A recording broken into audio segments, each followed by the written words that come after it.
বন্ধুরা, বাংলাদেশে শেখ হাসিনা কিন্তু বাংলাদেশ থেকে পদত্যাগ করেছে, মানে বাংলাদেশ থেকে পালিয়ে গেছে এক কথা বলা যায়। সেই হিসেবে তিনি যাওয়ার আগে যে একটা বক্তব্য রেকর্ড করতে চেয়েছিলেন, বাংলাদেশ সেনাবাহিনীর কাছে 45 মিনিট সময় চেয়েছিলেন।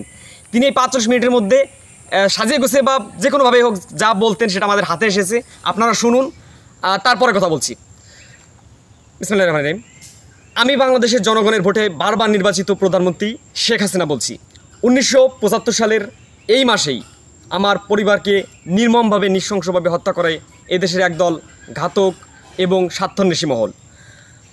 আমরা দুই বোন দেশের বাইরে থাকায় তখন দেশের ক্ষমতায় আসে একদল নরপিচাস এবং আমার বাবার হত্যাকারী, যার মাধ্যমে দেশে কিন্তু সামরিক শাসন জারি হয়।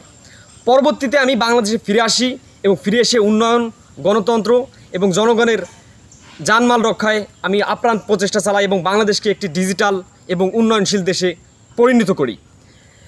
এই উন্নয়নের ধারা 1971 সালের পরাজিত শক্তি রাজাকার, জামাত, বিএনপি, দেশদ্রোহী শক্তি কোনোভাবে মেনে নিতে পারেনি। তারা দেশের কোমলমতি শিক্ষার্থীদেরকে কোটা সংস্কারের নামে রাস্তায় লেলিয়ে দেয়। তখন তারা সেখানে সম্পদের প্রচুর ক্ষয়ক্ষতি, লুটপাট সাধন করে। এদেশের উন্নয়নের কাজেই তারা মেট্রো রেল, সেতু ভবন, বিটিভি ভবন, জানমালে প্রচুর ক্ষয়ক্ষতি সৃষ্টি করে। একই সাথে তারা নৃশংস হত্যা থেকে রক্ষা পায়নি বাংলাদেশের পুলিশ বাহিনী। তারা প্রায় 10 থেকে 12 কিংবা তারও অধিক পুলিশ বাহিনীকে হত্যা করে।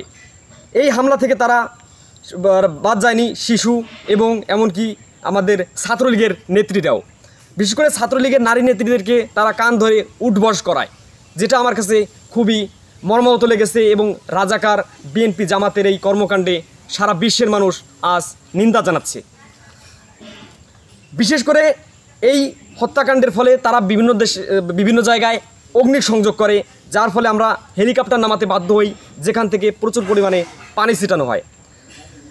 যদিও আমি এই কোটা ব্যবস্থা অনেক আগেই বাতিল করে দিয়েছিলাম, পরবর্তীতে এটা হাইকোর্টের মাধ্যমে সেটা পুনর্বহাল এবং সেটা বাতিলের নির্দেশ আসে, যেটাকে আমরা 30% থেকে কমিয়ে 5% আনি এবং মেধার ভিত্তিতে সেটাকে 93% করা হয়।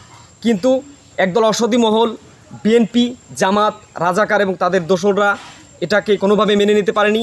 ছাত্রদেরকে তারা ঢাল হিসেবে ব্যবহার করে এবং সরকার পতনের আন্দোলনে রূপ দেয়। কাজেই আমি জামাত, বিএনপি, রাজাকার থেকে দেশ রক্ষা করতে পদত্যাগ করে দেশের সামরিক আইন জারি করলাম।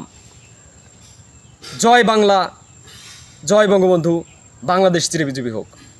তো বন্ধুরা, এভাবেই কিন্তু তার বক্তব্যটি আমরা যতটুকু জানতে পারছি যে এইভাবেই কিন্তু হতো, মানে আনুষঙ্গিক 100% আমার দেখায়। আমি 15 বছর ধরে কিন্তু তার ক্ষমতার শাসনামল দেখেছি। একটা নৃশংস এবং বর্বর এবং একজন নরপিচাস, মানে ক্ষমতায় টিকে থাকার জন্য কী না করতে হয়। প্রশাসনকে দলীয়করণ করেছেন, স্টুডেন্ট, শিক্ষার্থী, আলেমোলামা, ধর্মীয় সংখ্যালঘুদেরকে ঢাল হিসেবে ব্যবহার করেছেন। একটা মন্দিরে হামলা করে দিয়েছে জামাত বিএনপির আক্রমণ। এখন আসলে ছবিটাকে কি করব সেটা আপনারা পরবর্তী পর্বে দেখতে পাবেন। এখন ফাইনালি কথা হচ্ছে, অনেকে বলতে পারেন যে আপনি এই তথ্য কোথায় পেলেন। 100% একটা মিথ্যার বাক্স হচ্ছে শেখ হাসিনা। এইভাবে সাজিয়ে গুছিয়ে 45 মিনিটের ভিতরে এরকম একটা বক্তব্য সে প্রচার করতো, সেটা পরবর্তীতে টেলিভিশনে প্রচার করা হতো। এবং সবচেয়ে ভালো লাগার একটা বিষয় আপনাদেরকে বলি, সেটা হচ্ছে তার যে পালিয়ে যাওয়ার যে ভিডিও দৃশ্যপট। আমার পিছনে ফরেস্ট এরিয়া দেখতে পাচ্ছেন, কত সুন্দর বাতাস হচ্ছে। বিশেষ করে এরকম একটা লোকেশনে কিন্তু সে থেকে ক্যামেরা করা হয় এবং সে পালিয়ে যাওয়ার দৃশ্যটি ধরা পড়ে। যদি পালিয়ে যাওয়ার দৃশ্য না ধরা পড়তো, আমাদের মাদারে মাফিয়া, সারা বিশ্বের ফ্যাসিস্ট এবং নিকৃষ্ট একজন প্রধানমন্ত্রী, যাকে নিয়ে সারা বিশ্বের মানুষ মুখ খুলেছে, জাতিসংঘ থেকে নিন্দা জানিয়েছে। মানে স্বৈরশাসক ইতিহাসে, এত বড় স্বৈরশাসক বাংলার ইতিহাসে, আর প্রধানমন্ত্রী হিসেবে ইনি প্রথমেই পালিয়ে গেলেন বাংলাদেশ থেকে। যাই হোক, বাংলাদেশে এখন শান্তি ফিরে আসুক একটি নির্বাচিত সরকারের মাধ্যমে, এবং বাংলাদেশের মানুষের ভোটাধিকার, বাক স্বাধীনতা, গণতন্ত্র ফিরে আসুক। মিডিয়াকে চেপে ধরেছিল, বিচার ব্যবস্থা, শিক্ষা ব্যবস্থা, ট্রেডিং সাইকেল চালায়, আপনারা জানেন, মানে পুরোপুরি গোটা ব্যবস্থা ধ্বংস। এখন আবার সেটা পুনরুদ্ধার পাবে। এবং এই ছবিকে আমি ধরে রাখছি, আমার কাছে খুবই খারাপ লাগছে। আমি শেষ করি। তো সবাই ভালো থাকবেন, সুস্থ থাকবেন। ঠিক আবারও শুনতে পারেন তার বক্তব্য এরকম হতো, এর চেয়েও চড়া হতে পারতো, তবে 95% এর সাথে মিল খুঁজে পেতেন। সে এই হত্যাকাণ্ডের পিছনে মূল মাস্টার মাইন্ড। সে পুলিশকে লেলিয়ে দিয়েছে, সেনাবাহিনীকে লেলিয়ে দিয়েছে। অবশ্যই সেনাবাহিনীর যে ঊর্ধ্বতন কর্মকর্তা আছে তাদের আসলে সেটা সহ্য হয়নি। আসলে আমরা তো দেশের মানুষই। আর কিছু বলতে পারতেছি না। সবাই ভালো থাকবেন, সুস্থ থাকবেন, এই বলে আজকের এপিসোডটি শেষ করছি। আসসালামু আলাইকুম।